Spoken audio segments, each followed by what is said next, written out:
नमस्कार मंडळी मित्रांनो, आज आपला विषय थोडा वेगळा आहे। आपण बोलणार आहोत महाराष्ट्राची हास्य जत्रा या शो बद्दल। या शोने आज प्रत्येक मराठी फॅमिलीची एक वेगळीच बॉन्डिंग बनवली आहे।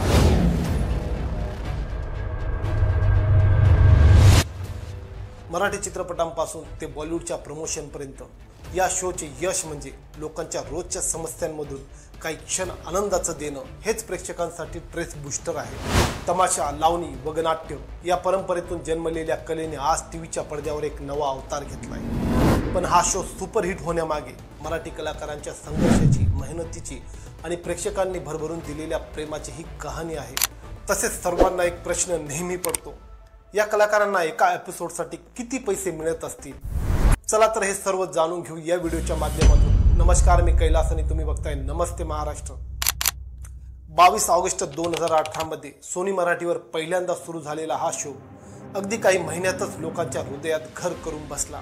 या शोने 80% मराठी फॅमिलीचे एक वेगळेच बॉन्डिंग बनवले, कारण हा शो फक्त कॉमेडी नाही तर लोकांच्या दैनंदिन आयुष्याचं जिवंत चित्र होतं। गल्लीतला मित्र, शेजाऱ्यांच्या गप्पा, नवरा बायकोची भांडणं आणि महागाईवरचा चिमटा, राजकारणावरची व्यंगचित्र हे सगळं इतकं नेमकं दाखवलं गेलं की प्रेक्षकांना त्यात स्वतःचं जीवन दिसलं। पण या यशामागे संघर्षाची मोठी कहाणी आहे। सुरुवातीला इतक्या मोठ्या प्रमाणावर कॉमेडी शो सुरू करणं हीच मोठी जोखीम होती, कारण अगोदरच मराठी सिनेमाला आजपर्यंत पाहिजे तसे यश मिळाले नाही। पण मोठ्या हिमतीने निर्माते सचिन मोटे आणि दिग्दर्शक सचिन गोस्वामी यांनी ठरवलं की जे लोक आपल्या दैनंदिन धावपळीच्या जीवनात आपल्या पारंपरिक पद्धतीने चालत आलेल्या जत्रात जाऊ शकत नाही, तमाशातल्या कॉमेडी आणि वगनाट्याचा आनंद घेऊ शकत नाही, म्हणून अशा मराठी माणसाला पुन्हा एकदा हसण्याची जत्रा द्यायचीच।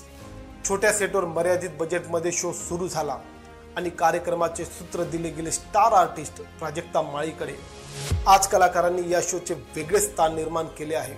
नम्रता संभेराव, प्रसाद खांडेकर, गौरव मोरे, समीर चौगुले, शिवाली परब, वनिता खरात या सगळ्यांनी अगोदर छोट्या छोट्या भूमिकांपासून सुरुवात केली।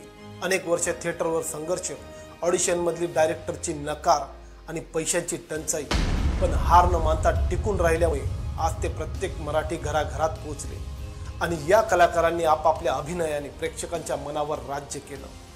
तर चला बघू या कलाकारांना एका एपिसोडचे किती पैसे मिळतात। प्रसाद खांडेकर 40 ते 50 हजार, वनिता खरात 30 ते 35 हजार, नम्रता संभेराव 35 ते 37 हजार, समीर चौगुले 40 ते 50 हजार, शिवाली परब 30 ते 35 हजार, गौरव मोरे 45 ते 50 हजार आणि सगळ्यांचा लाडका दादूस म्हणजेच वरुण कदम 30 ते 35 हजार। तर ही होती मित्रांनो या कलाकारांची एका एपिसोडची रक्कम। प्रत्येक पात्र आपल्या आयुष्याचं प्रतिबिंब आहे अशी प्रेक्षकांना जाणीव होती। गल्लीतला मित्र, नवरा बायकोचे भांडण, घराघरातले किस्से आणि त्यात समाजाचं कटू वास्तव, या पात्रांमुळे दिवसभराचा ताण तणाव विसरून लोक हसतात। हेच या शोचं यश आहे। केवळ जोक्सवर हा शो उभा नाही, या शोचं आणखी एक वैशिष्ट्य म्हणजे सामाजिक संदेश। कधी मोबाईलच्या व्यसनावर, कधी ट्रॅफिक पोलिसांची अडचण, कधी महागाईचा टोमणा, तर कधी राजकारणावर विनोद। या सर्व गोष्टी हास्याच्या माध्यमातून दाखवल्या जातात। आज हास्य जत्रा फक्त महाराष्ट्रापुरती मर्यादित राहिली नाही।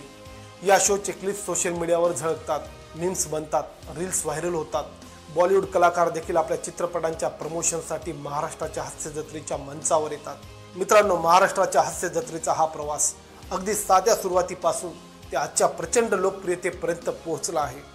हीच आहे आपल्या मराठी संस्कृतीची ताकद आणि हाच संदेश हा शो दरवेळी देतो।